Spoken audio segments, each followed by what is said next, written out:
Hi friends, మా ఛానల్లో అన్ని వీడియోస్ మిస్ కాకుండా చూడాలనుకుంటే సబ్స్క్రైబ్ చేయండి, ఇంకా బెల్ ఐకాన్ని ప్రెస్ చేయండి.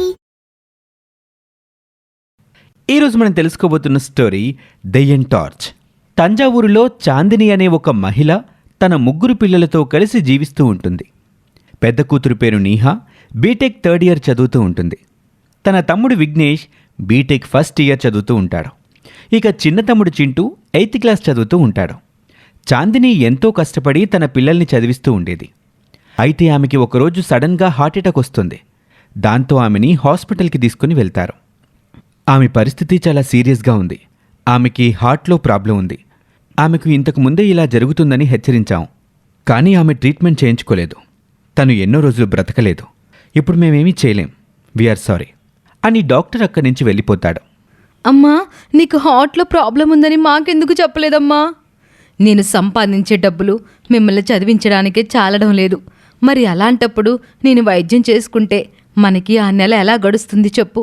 అందుకే మీకు కూడా ఈ విషయం చెప్పలేదు.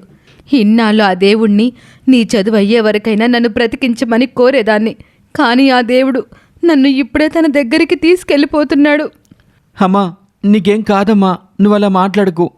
అయినా నేను నిన్ను అడుగుతూనే ఉన్నాను, పార్ట్ టైం జాబ్ చేసుకుంటానమ్మా అని. కానీ నువ్వే నన్ను చేయనివ్వటం లేదు. చదువు చాలా విలువైనది. అలా పార్ట్ టైం జాబ్ చేస్తూ చదువుకుంటే చదువుపై సరిగ్గా దృష్టి సాధించలేవు. అందుకే వద్దన్నా. అది సరే, కానీ ముందు మీకు ఒక ముఖ్యమైన విషయం చెప్పాలి. ఏంటమ్మా అది? మీ దగ్గర ఒక విషయాన్ని దాచాను. అదేంటంటే, మనకి డంకాపూర్ అనే ఊరిలో, ఆ ఊరి శ్మశానం దగ్గరలో ఒక ఇల్లుంది.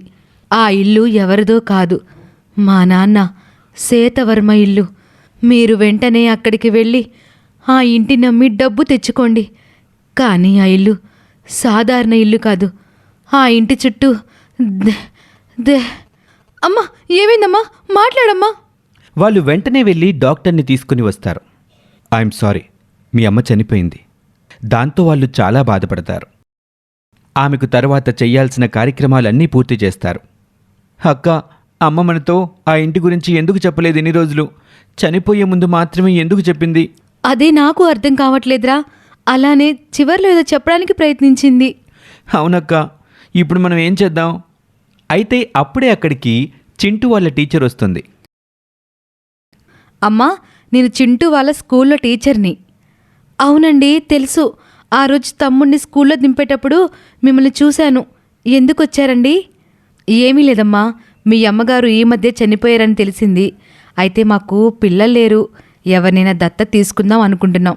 మీకు గనక అభ్యంతరం లేకపోతే మీ తమ్ముడిని దత్తత తీసుకొని పెంచుకుంటాం. మీ తమ్ముడికి ఏ లోటు రాకుండా చూసుకుంటాం. ఆ మాట విని వాళ్ళిద్దరూ ఎంతో సంతోషిస్తారు. చాలా సంతోషమండి. మేమిద్దరం వీడి గురించే బాధపడుతున్నాం. వీడిని ఎలా చూసుకోవాలా అని. దేవుళ్లాగా మీరొచ్చి మా తమ్ముడిని పెంచుకుంటా ఉంటున్నారు.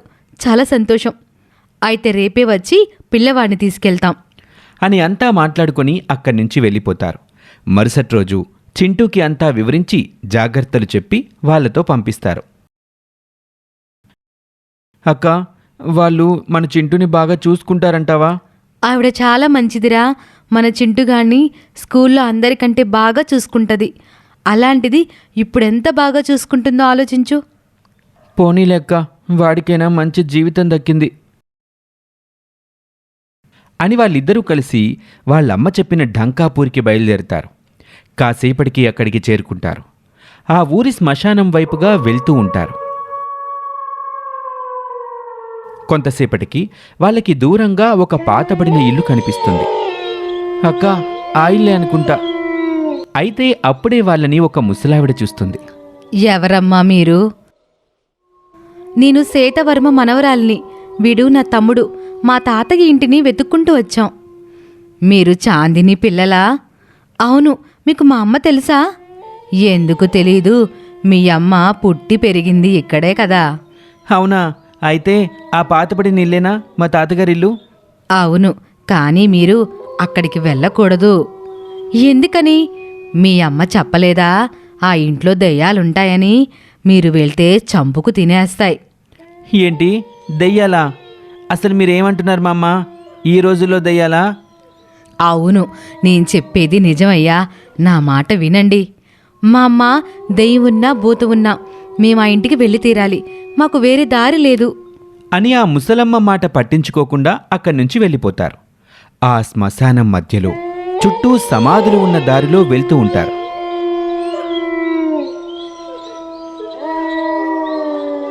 కొంతసేపటికి వాళ్ళ ఇంటికి చేరుకుని ఆ ఇంటి లోపలికి వెళ్తారు.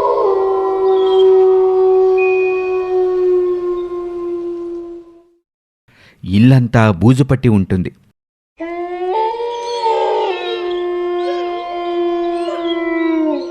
ఇద్దరూ కలిసి ఆ ఇంటికి పట్టిన బూజుని దులుపుతూ ఉంటారు.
తెచ్చి చూస్తాడు.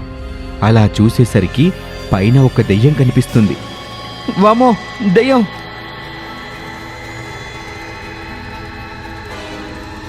ఏమైందిరా? దెయ్యం! దెయ్యం! ఇందాక పైన ఒక దెయ్యం కనిపించిందక్క. భయంకరంగా నవ్వుతుంది. దెయ్యం నవ్వడం ఏంటి, కనబడడం ఏంటి? నీకు భయం ఎక్కువ, ఏదో పీడకలు వచ్చుంటుంది. నువ్వు మూసుకొని పడుకోరా, సరేనా? దాంతో విఘ్నేష్ కూడా అదంతా తన భ్రమే ఏమో అనుకుని మరలా పడుకుంటాడు. కొంతసేపటి తర్వాత నీహా నిద్రలేస్తుంది. వాష్రూంలోకి వెళ్తూ ఉండగా కిటికీ వైపు చూస్తుంది. బయట ఉన్నదాన్ని చూసి తన కళ్ళని తాను నమ్మలేకపోతుంది.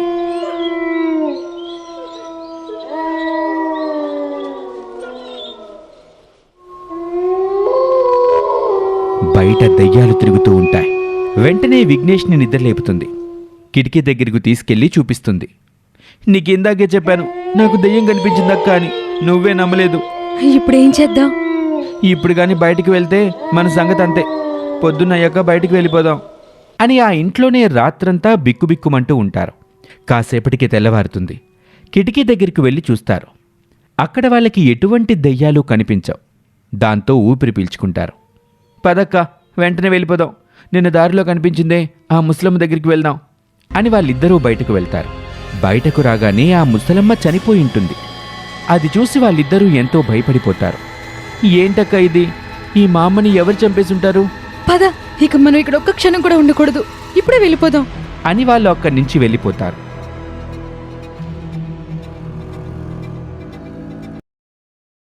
బస్ కోసం వెయిట్ చేస్తూ ఉంటారు.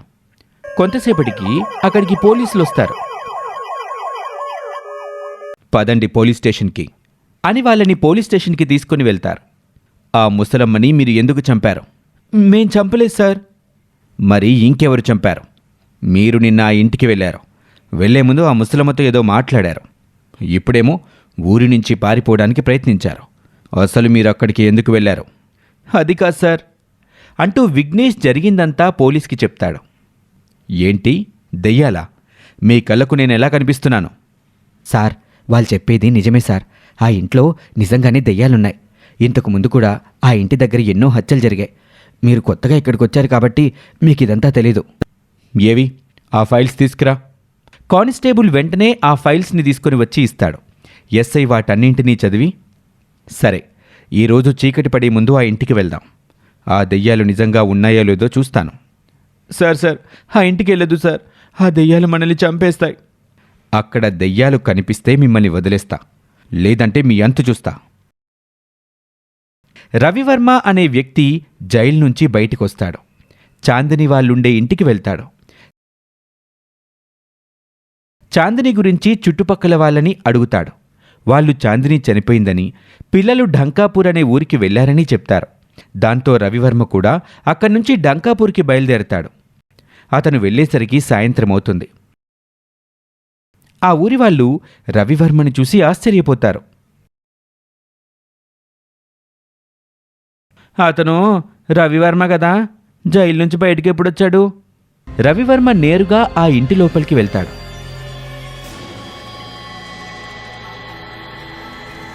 అక్కడ ఆ టార్చ్ లైట్ బయట ఉండటం గమనిస్తాడు.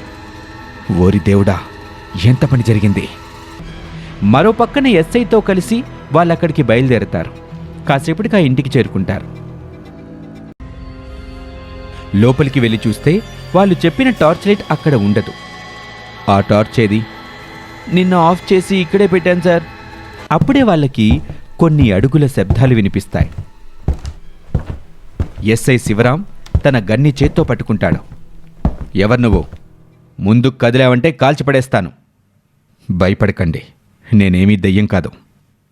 ఎవరు నువ్వు? ఇక్కడేం చేస్తున్నావు? నేను సేతువర్మ అల్లుణ్ణి, రవివర్మని. అంటే మీరు మా నాన్నగారా?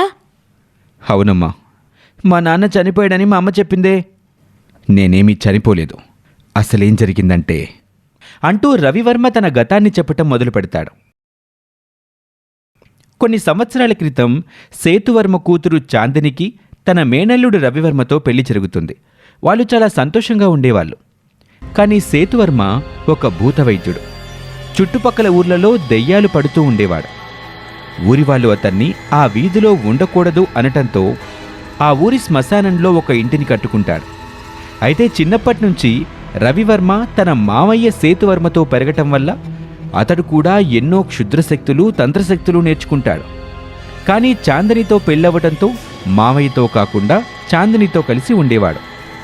సేతువర్మ ఎన్నో దెయ్యాల్ని పడుతూ ఆత్మల్ని ఒక గదిలో భద్రపరిచేవాడు. ఆ ఊరికి 4 కొండల అవతల అకీరా అనే రాక్షసుడు కాపాలిక అనే రాక్షస దేవతకి 12 సంవత్సరాల నుంచి ఘోర తపస్సు చేస్తూ ఉంటాడు. దాంతో కాపాలిక అనుగ్రహం అతనికి దక్కుతుంది. నీకు ఏం కావాలో కోరుకో. నాకు చావనేదే ఉండకూడదు. అలాగే ఈ లోకంలో నాకంటే శక్తివంతమైన మనిషి ఉండకూడదు. సరే, నేను నీకు చావులేని వరం ఇవ్వలేను. కానీ నువ్వు ఈ లోకంలోనే బలవంతుడిగా ఎల్లకాలం బ్రతకడానికి మార్గం మాత్రం చెప్పగలను. చెప్పు తల్లి. ఇక్కడ నుండి 4 కొండల అవతల ఉన్న ఢంకాపూర్లో ఆ శ్మశానం దగ్గర ఉన్న ఇంట్లో సేతువర్మ అనే అపార శక్తులు కలిగిన మాంత్రికుడుంటాడు. అతని దగ్గర కొన్ని వందల ఆత్మలు బంధింపబడి ఉన్నాయి. నువ్వు గనక అక్కడికి వెళ్ళి అతని శక్తిని అలాగే ఆ ఆత్మలని నీలో విలీనం చేసుకుంటే నువ్వు ఈ ప్రపంచంలోనే అత్యంత శక్తివంతుడు అవుతావు. సరే అయితే ఇప్పుడే వెళ్తాను అని అకీరా అక్కడి నుంచి ఢంకాపూర్కి వెళ్తాడు.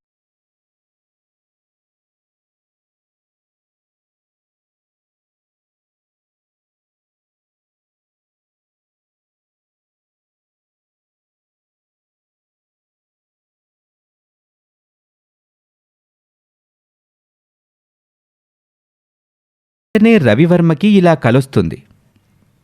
జాగ్రత్తగా విను. సాధారణ ఆత్మలని గాజు సీసాలో బంధించాలి. అదే తంత్రశక్తులు కలవాలని, రాక్షసులని, మంత్రగాలని మాత్రం ఏదైనా వెలుగునిచ్చే ద్వీపంలో బంధించాలి. నిజానికి వాళ్ళ ఆత్మల్ని మనం బంధించలేం, కానీ వాళ్ళ శక్తుల్ని మాత్రం బంధించగలం అని సేతువర్మ చెప్పినట్టుగా రవివర్మకి కలొస్తుంది. రవివర్మ ఒక్కసారిగా నిద్రలేస్తాడు. రవివర్మకి ఏదో జరుగుతుంది అని మాత్రం అర్థమవుతుంది. వెంటనే ఆ సేతువర్మ ఇంటికి వెళ్తాడు. అక్కడికి వెళ్ళి చూస్తే అతనికి అక్కడ సేతువర్మ చనిపోయి కనిపిస్తాడు. దాంతో ఏం జరిగిందా అన్న ఆశ్చర్యంలో ఉంటాడు. కొంతసేపటికి అక్కడికి 3 ఋషులొస్తారు. రవివర్మకి ఆ అకీరా రాక్షసుడి గురించి, అతను చేసిన దాని గురించి వివరిస్తారు. వాడిని మనం ఏమీ చెయ్యలేం, కానీ వాడి శక్తుల్ని లాక్కుని బంధించవచ్చు.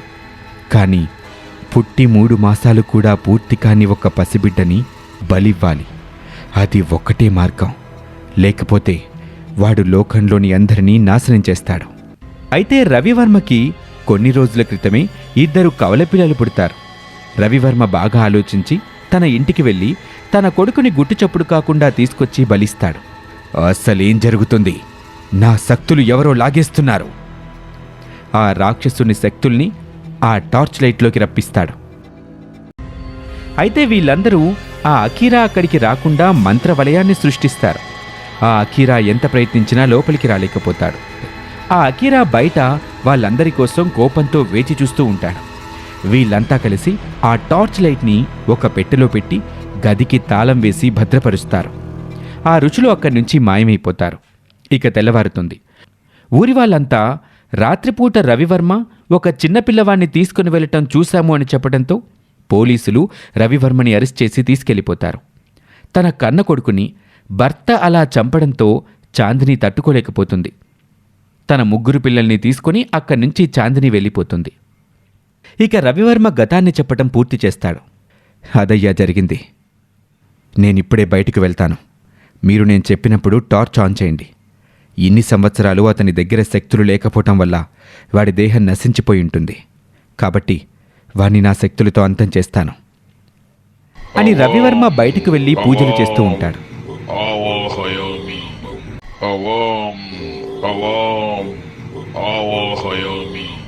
కొంతసేపటికి ఆ ఋషులు అలాగే చనిపోయిన సేతువర్మ ఆత్మ అక్కడ ప్రత్యక్షమవుతాయి. టార్చ్ లైట్ ఆన్ చేయండి అని రవివర్మ చెప్తాడు. కొంతసేపటికి బక్కచిక్కిన ఆ అకీరా తన శక్తుల్ని తిరిగి పొందటం కోసం అక్కడికి వస్తాడు.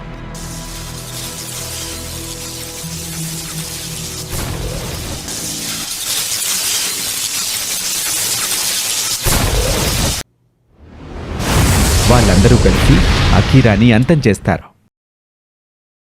ఇక ఆ దెయ్యాల ఆత్మలనన్నింటినీ మరలా ఆ టార్చ్లోనే బంధించి ఆ ఋషులు తీసుకుని వెళ్ళిపోతారు. హలో ఫ్రెండ్స్, ఇప్పటివరకు మా జుమ్ టీవీని ఆదరించినట్లే మా ఈ శ్రీవల్లి టీవీని కూడా ఆదరిస్తారు అని ఆశిస్తున్నాను. ఇకపై ఈ ఛానల్లో రెగ్యులర్గా వీడియోస్ అప్లోడ్ చేయబోతున్నాం. కాబట్టి వెంటనే ఈ ఛానల్ని సబ్స్క్రైబ్ చేసుకోవటం, మమ్మల్ని ఎంకరేజ్ చేయటం మర్చిపోకండి. ఈ స్టోరీ మీకు నచ్చితే మా ఛానల్ని ఇప్పుడే సబ్స్క్రైబ్ చేసుకోండి. Thank you for watching.